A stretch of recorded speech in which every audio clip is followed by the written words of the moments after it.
Éric Raoul, vous êtes aussi membre du groupe d'amitié France-Tunisie à l'Assemblée nationale. La réélection dimanche dernier du président tunisien Zine El Abidine Ben Ali avec près de 90% des suffrages, vous a-t-elle réjoui? Oui, parce que c'est un pays stable. Oui, parce que c'est le pays où la classe moyenne est en progression. Oui, parce que c'est un pays qui est ami de la France.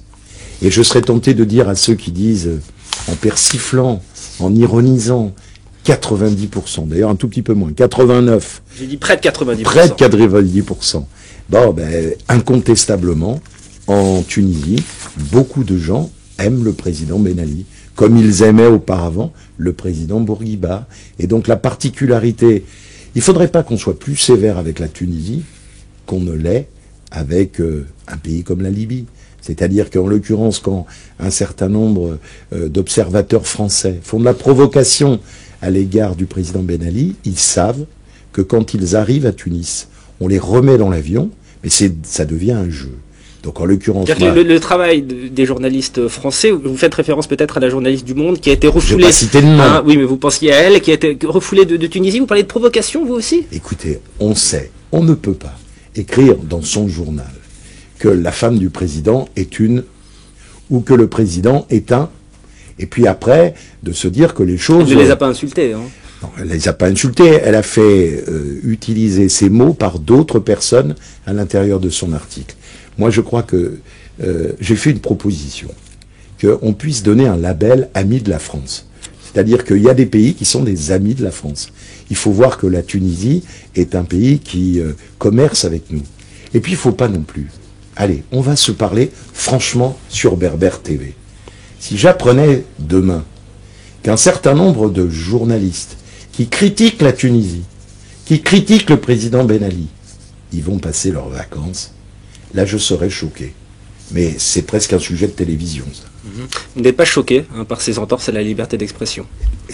Il y a une expression démocratique au Parlement britannique, au Parlement français. Mais on est des vieilles nations démocratiques qui avons 200, 300 ans derrière nous. La Tunisie était une colonie française, enfin pas tout à fait une colonie, mais c'était un pays qui a accédé à l'indépendance il y a maintenant 50 ans. La particularité, c'est qu'on ne crée pas une démocratie en quelques dizaines d'années. Et d'autre part, voir le nombre de jeunes qui sont à l'école, voir l'augmentation de la classe moyenne, voir les femmes applaudir le président Ben Ali, parce que elles ont pu voir des fois, dans des pays pas très loin, comme l'Algérie, voir les excès qui peuvent être celles de l'islamisme. Eh bien moi je pense que on ne peut pas juger. Je vais vous donner un exemple. Il y a actuellement un pays au monde où le Premier ministre ne peut plus aller dans ses bureaux, où sa femme a été écrasée par un camion. C'est le Zimbabwe. Pourquoi Reporters sans frontières ne se rend pas aussi au Zimbabwe? Il ne faudrait pas qu'on critique les pays les plus proches. Reporters sans frontières s'est aussi exprimé sur le Zimbabwe. Mais je pense qu'en l'occurrence, il faut que la démocratie se défende partout. Ça me fait penser, dans les années 60, il y avait parfois un certain nombre de vos confrères qui étaient très, très, très exigeants pour un certain nombre de pays et beaucoup moins pour d'autres. Bon, je crois qu'il faut un équilibre. Vous dites partout aussi en Tunisie, alors? Partout, oui, mais partout. Est-ce que vous reconnaissez qu'il y a des entorses à la liberté d'expression en Tunisie? Oui ou non? Je reconnais que la Tunisie n'a pas les mêmes critères démocratiques que nous.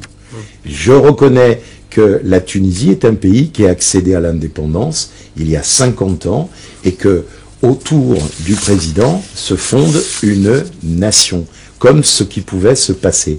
Mais je ne voudrais pas que, en l'occurrence, parce que ce pays est en train de cheminer vers une démocratie à l'européenne, eh bien on soit plus sévère à son égard.